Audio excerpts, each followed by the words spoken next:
single eh. Kasi kahit papano, nakasama ko siya. Kaya si Rodang, kung ano mang level. But still, I think, kung friendship man yun, it's still a relationship for me. Ngayon, kung sa kanila, ganun lang, kung hindi umabot sa serious or whatever, it's still a relationship for me. Okay? Sure. At ang bayanan ko talaga sa lahat, sa dami kong nakasama, wala po akong nakaaway, wala po ako. Kaya lang ako napipikon talaga sa kanya. Kasi sa kahit konting pinagsamahan natin, kahit may 1 taon yun, wala ka nasabing kahit isang maganda sa akin. At hindi ko maintindihan kung bakit. Maybe because, hindi ko alam. Basta, yun ang rason kung bakit sa lahat parang sa kanya lang ako walang nasabing maalalang kahit anong maganda. Kasi nga parang feeling ko na bastos ako. Yun lang yun. Buhay ko yun. Yun ang feeling ko. Wala naman ako diba? So what do you want to say to him? Do you want to say peace na tayo? Sana naman, ako yung beses na tayo magsalita at tayong dalawa about this subject and Jessa. Actually, mas na-appreciate ko na nagsalita siya dahil siya naman talaga yung nakasama ko.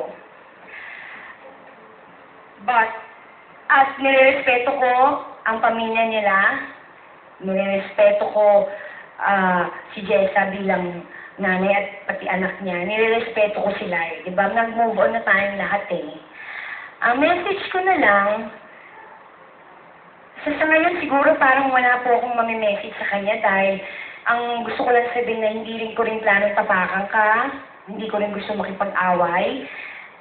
Nasaktan lang ako. Kahit sabihin natin hindi ako naging jowa, nasaktan ako bilang babae at bilang tao. At yun lang, hindi lang talaga ako nagsisinungaling. Yun lang. Okay, thank you, PG. At sana, maayos na din. Kasi, hindi ko maintindihan kung bakit gano'n na lang nila ako yugin eh, di ba? I mean, pamilya na sila eh.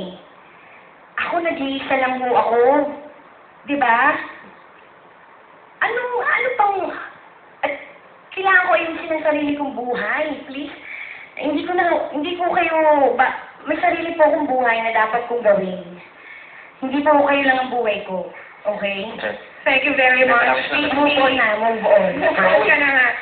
You know, kilala ko si Peachy not just as a colleague but as a friend, but even just watching you, yung sincerity, tapos yung talagang sinasabi niya, this was by biography. Ito talaga nangyari sa buhay ko. Kung narigit mo naman nasamahan mo siya or whatever, it's really that you stuck with your story. Yes. The truth. Yun lang po, yung totoo lang. Paninindigan ko po yan habang nabubuhay ako. Kasi ito na lang po ang meron ako kayo. Ito lang. Hanggang nabubuhay ako, magsasabi po ako ng totoo. Yun lang. Wala akong pakialam sa kanila. Wala akong pakialam.